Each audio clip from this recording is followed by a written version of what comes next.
So we have Brendan Schaub and the Golden Hour to talk about. I think we should start with Brendan Schaub and then see what the Golden Hour is up to. This will be two different segments, but we'll talk Oh, about okay. Brendan Schaub first and just see what he's up to. Because he was on, damn, I'm forgetting the name of the channel now. It's like Autotopia or something. Exactly. Autotopia LA, I think. Brendan was on this channel, and they really do like a deep dive into his career, much like I did with Patrick Melton last week. They have a serious talk about Brendan, about his career, and I thought some of the stuff that he got into was interesting. And it's amazing after all these years, like Brendan hasn't learned. Like the first segment today when I was talking about Portnoy, I think that was a growth. You've seen where I know what I did wrong and what I don't think I did wrong. Like I think there's real growth there. I don't know if Brendan Schaub has had that moment with the reason some people aren't a big fan of his, but let's hear from the man himself. Brendan has a pretty extensive background, actually. I mean, it was fun when we shot with you recently, learning about from football to UFC to comedy to podcasting. You do it all. Kind of like I always look for inspiration from guys like you, you know. So kind of walk us. Why don't you walk us through? This is how we found Coach HP, by the way. I love when Brendan is on a show with just like a real ball washer because there's no pushback. There are no questions about, you know, the homeless cats or throwing Dalia under the bus or Annie Letterman or any of this stuff. It's pure like, Brendan, tell us how great you are. And Brendan, with no irony, always runs with it. He's always like, all right, well, if you insist, here's how the journey began. Kind of the arc of your life, I guess, in a certain respect. Is that too much to throw? I feel like the movie's not done. Hopefully it's not. No. I thought, damn it, Brendan, damn it. Like we were talking about with Patrick, we had Patrick Melton on last week, and I started asking him serious questions about his career, and he was kind of like, why would anyone want to talk to me seriously? Brendan has the opposite approach where he's like, man, I'll give it to you, but there ain't no ending yet because things are still about to get nuts. It's like, just tell me how you got into UFC, dickbag. Waxing poetic. Coming up. But I guess it started, I mean, as a kid, grew up in Denver, Colorado, and athletics was we're going my all the way path to, I guess, stardom. You know, as a young kid, I just had. Listen, Brendan has had, say what you want about him. He's had a career. He's way more successful than I am. Like, Brendan has had a career. And I guess if I used or if one of these interviewers, if they said, what was your path to stardom? We might scoff at that, but it wouldn't be that ridiculous. For Brendan to go like, well, here was my journey to stardom. It shows that what I wanted from this guy was never going to happen. I always thought there was a real path to Brendan learning how to be a punching bag on a show. I think maybe that gene is just in you or it isn't.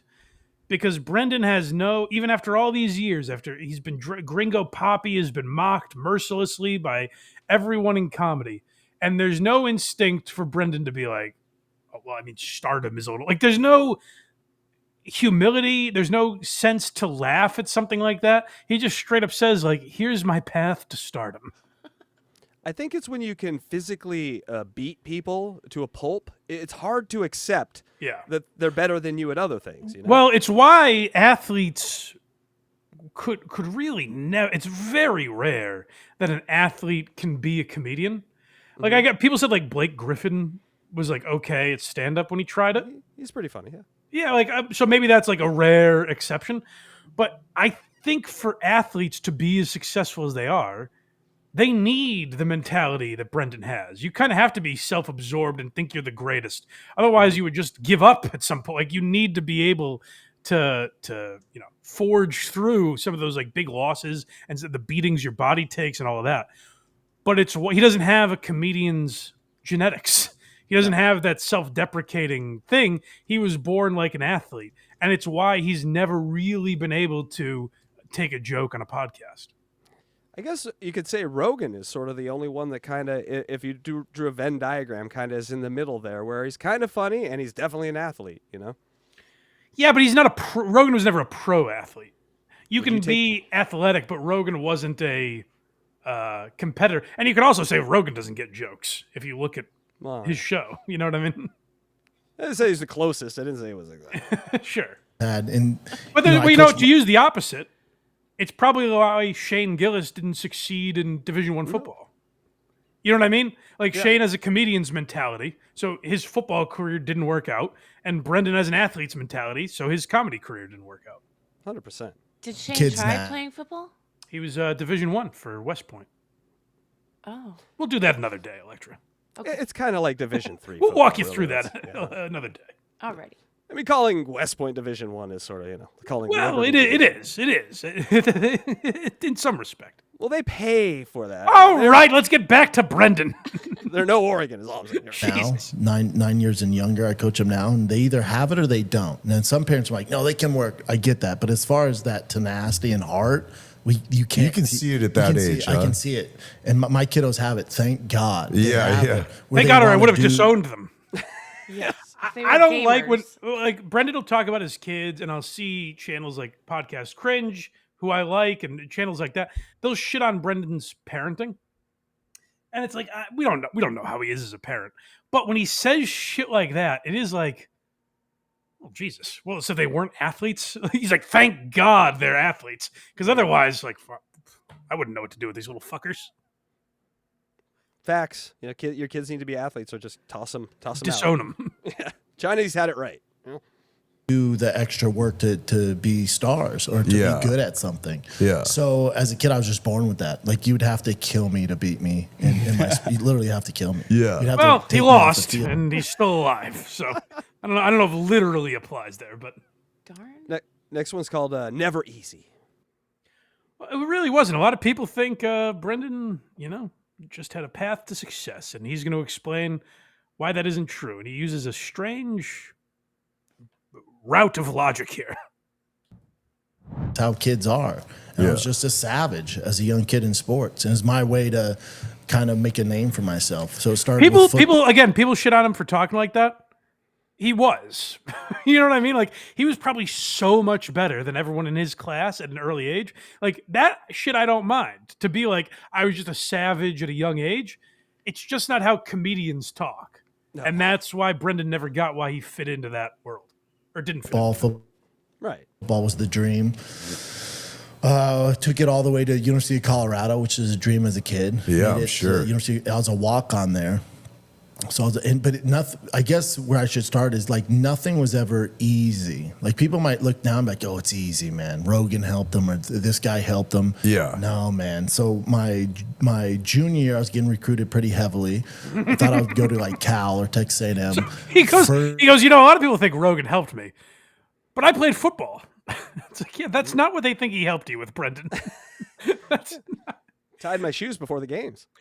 Here's where, again, Brendan would win a lot of points. If he said, like, my path into comedy was a lot easier. Because of Joe Rogan, I had an instant audience.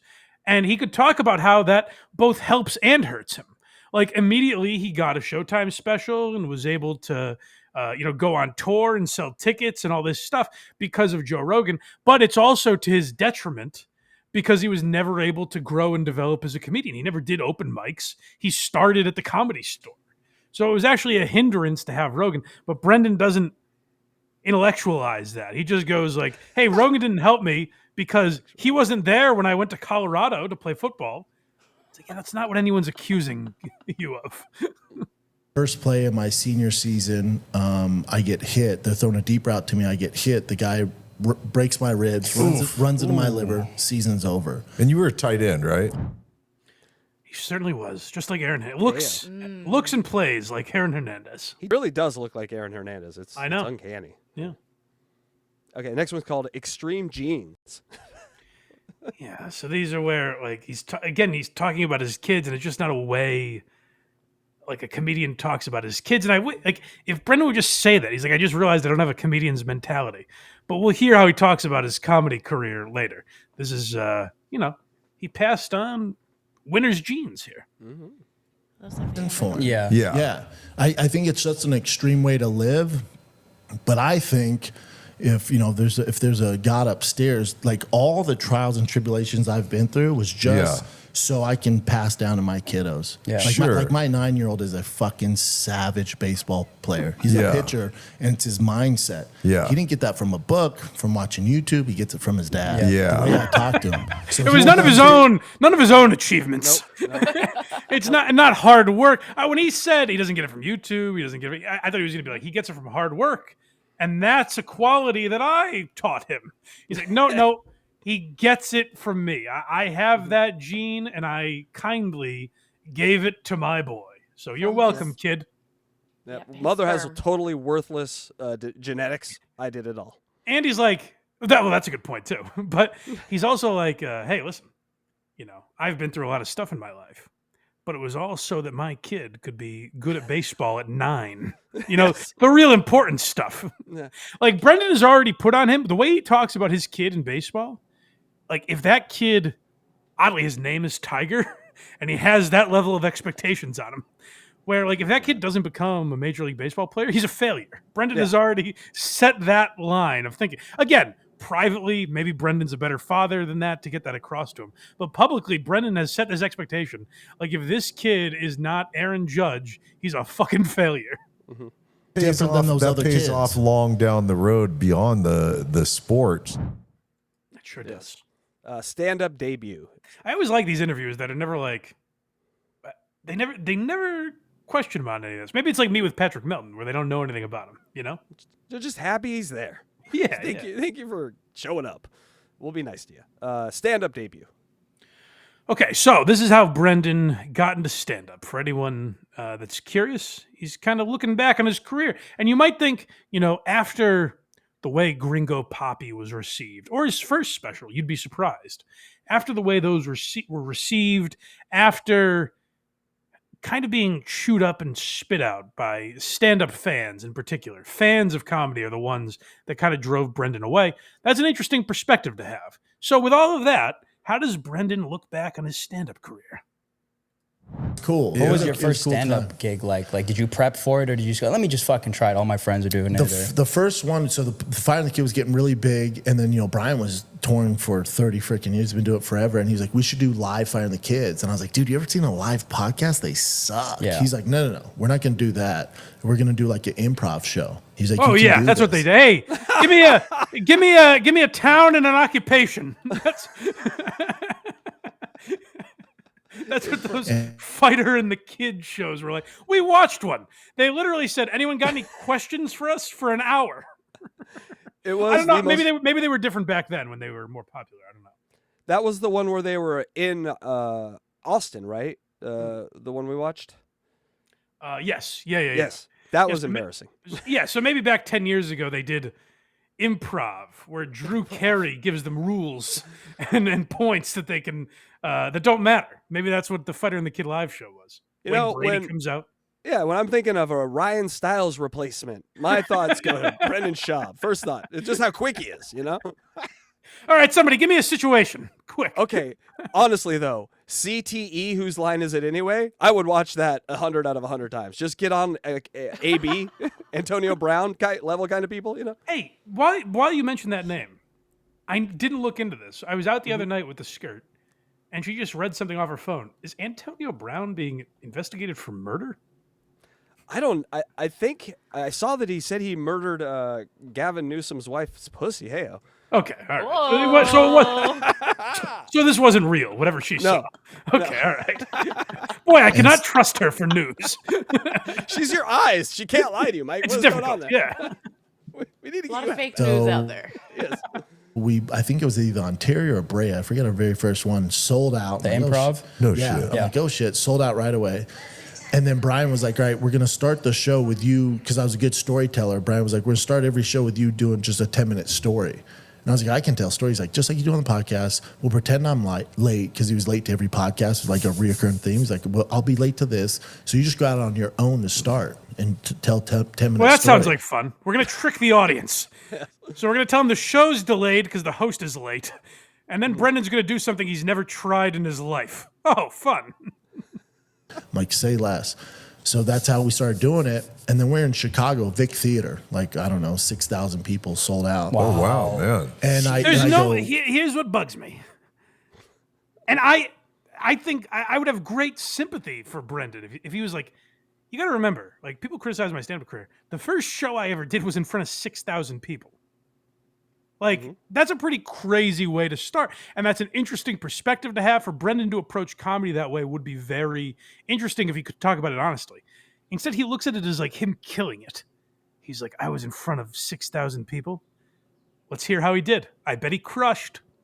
we're in the green room. I look at Brian and I go, should I, which story should I tell? And he's like, story? I'm like, yeah, you fucking tell me. That's how we start the show. I do a story. He goes, oh, Bubba, you're doing stand-up. Yeah. And I was like, oh, shit. He goes, I just didn't want to scare you, but I'm getting ready to do stand-up. He was like, all you're I didn't doing want to is scare your you, so I story? threw it at you 3 seconds before you walk out. I thought that would really ease the nerves.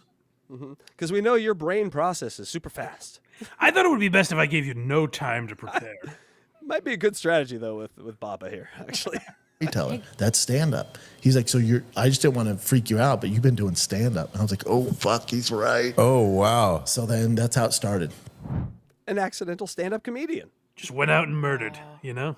Just went out and fucking crushed. So we have Brian Speaking of Callen to blame. murder, What's that? Antonio Brown is actually considered a fugitive right now See? because of attempted murder charges. But is that real? Is that a Yes, real report? That is real. I just looked it up in the real news. All right.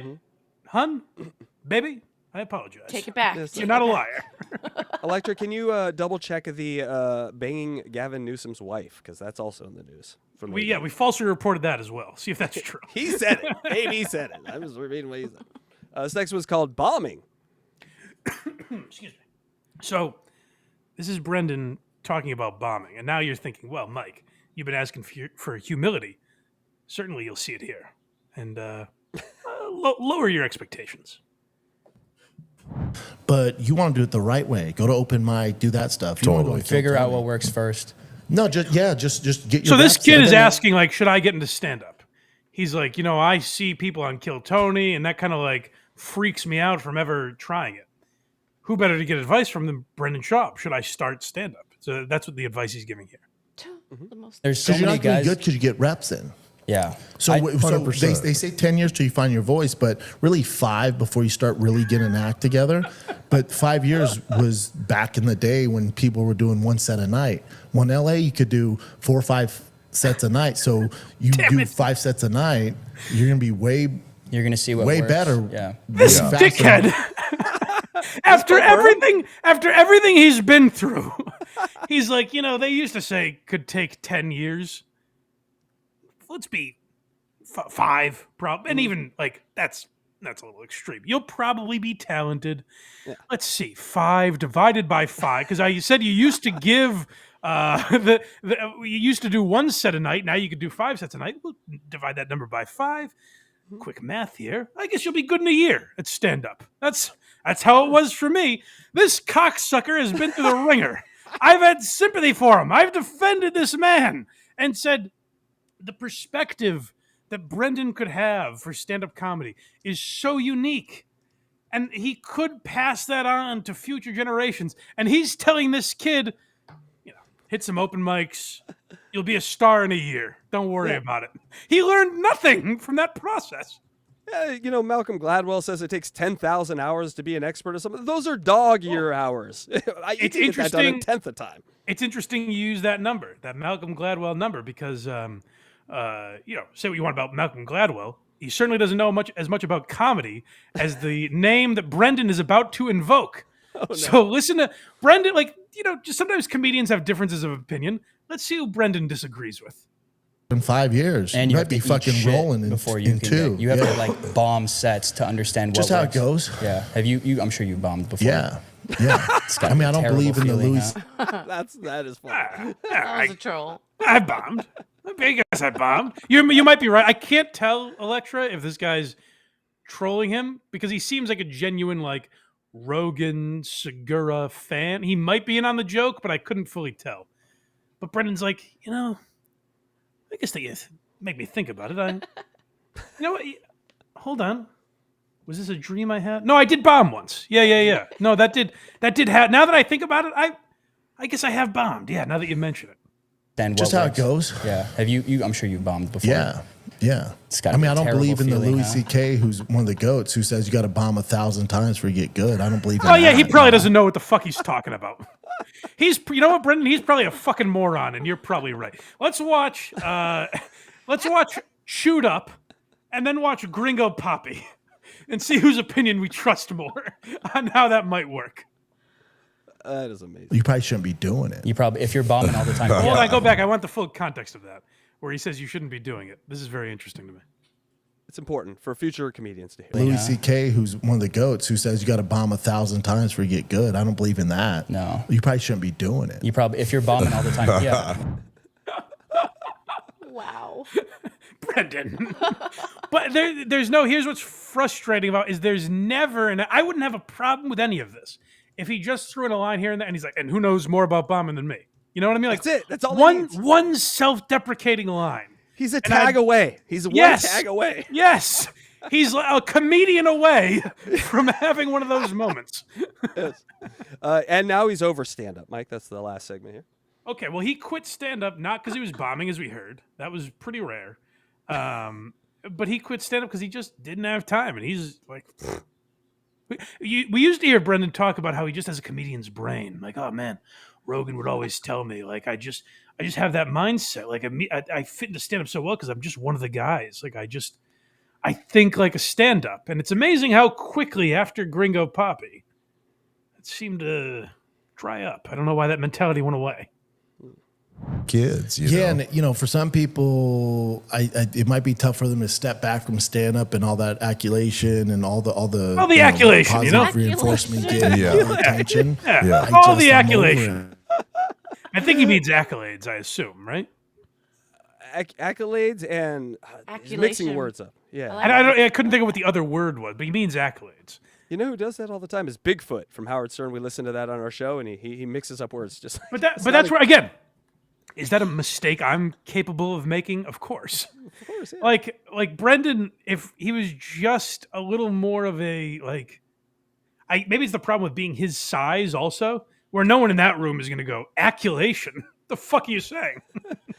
We need Stuck like- Joe there. I think he's just too intimidating to have ever been a funny person because he's a massive guy. Go back a little bit. We stepped on some of that. Yeah, no problem. Hold on, 502. it, man. Sorry, here we go. And all the positive reinforcement you get, Yeah. all the attention. Yeah. I'm over it, man. Yeah. That's what he's really And for over. my- He's like, I can't. It's enough with the positivity. I just couldn't take it anymore. People throwing flowers at me every time I walked off stage. It's guys, knock it off. Let me just be a person for once. I hate the acculation. Is he seeing things like Skinny Chad sees things? Is their reality different than ours? That is But amazing. if he had said like, I just don't have that in me to like, I put out Gringo Poppy, I worked really hard on it, and it just got shit on, and I don't have, if he's like, hey, I have the fortitude to work through adversity, like in the ring or on the football field or whatever, but whatever the difference is on a comedy stage, I don't have that. If he said something like that, you'd be like, wow, how insightful. That's so interesting, Brendan. But instead he's like, I just got sick of all the praise. Like it was too much for me to handle. It was enough already. Stop kissing my ass, Reddit. Hey, homeless cats, enough of being so nice to me all the time. Positive reinforcement you get, Yeah. all the attention. Yeah. I'm over it, man. Yeah. Like there's nothing better than me than my son has a double header and watching him do his thing like that. Yeah. I'm good, man. I'd you rather got just it down. scream at an umpire making $50. Yeah. Wow, that was amazing lack of self-awareness, Mike. Thank you for bringing that to my attention. Yeah. My God. He should write a book. But here's there's an interesting book inside of Brendan Schaub. He's lived a very interesting life. Wow. And I think it's part of the reason he's able to find an audience. But he just has the ability to articulate what's interesting about himself. It isn't there. It is a skill that he just does not possess or he's chosen to never examine it. You know? Yeah. I don't think I'd like him if he did. I like this version. Just stay the way you are. Yeah, I know, but like, there's a goofball in there that could laugh at himself. I've always believed that, and every time he talks, I look like a fucking moron because it seems like it doesn't exist. Go to blindmike.net for everything Blind Mike. Look at me. I did it. Kragers did it.